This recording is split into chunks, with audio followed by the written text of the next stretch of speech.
मचिया बैठाला कौशल्या रानी राजा से राजा करे हो राजा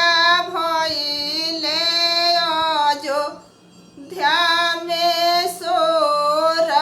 कौशल्या रानी बाझिनी हो हे राजा भइले अयोध्या में सोर कौशल्या रानी बाझिनी हो हे राजा लवत जहर वाके बूटी जहर खाई मरहूँ हो हे राजा लवत जहर वाके बूटी जहर खाई मरहूँ हो मचिया बैठाला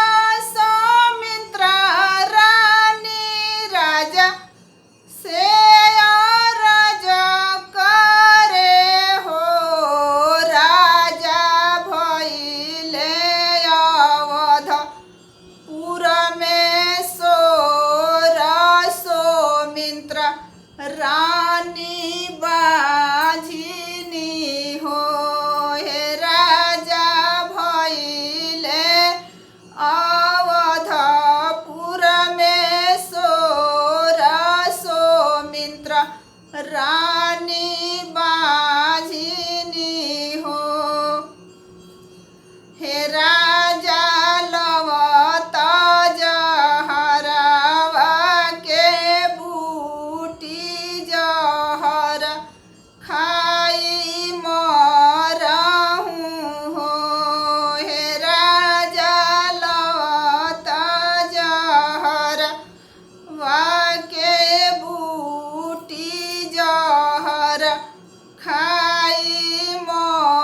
मरहूँ हो मचिया बैठाला कई रानी राजा से राजा करे हो राजा भइले दुनिया में सोर कई रानी बाझिनी हो हे राजा भइले दुनिया में सोर कई रानी बाझिनी हो हे राजा लेवई त जह रे कबूटी जहर खाई मरहूँ हो हे राजा लेई त जह रे कबूटी जहर खाई मरबी हो इतनी वचन राजा सुनेले सुन हुन पावेले हो राजा घोड़ा पीठी भइले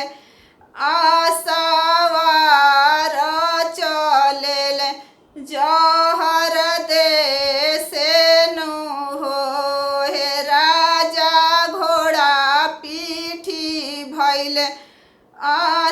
आसवार चलेले जहर देसे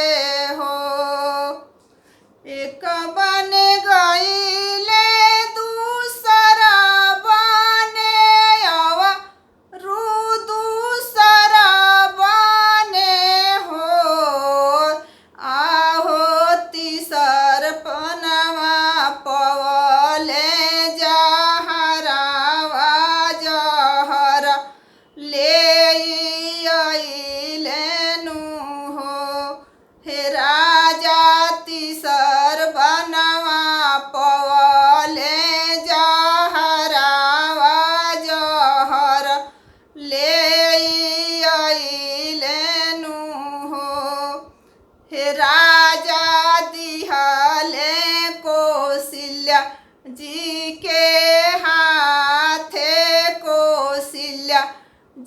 लिया पीससु हो हे राजा दिहले कौशल्या जी के हाथे कौशल्या रानी पीसेली हो एक खोरा पियली कौशल्या रानी दूसर खोरा सौमित्रा रानी हो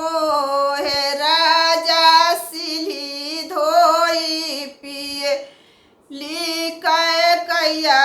रानी गर भजना भेली हो एक खोरा पियली कौशल्या रानी एक खोरा सौमित्रा रानी हो हे राजा सिली धोई पिए कैया रानी गर भजना भेली हो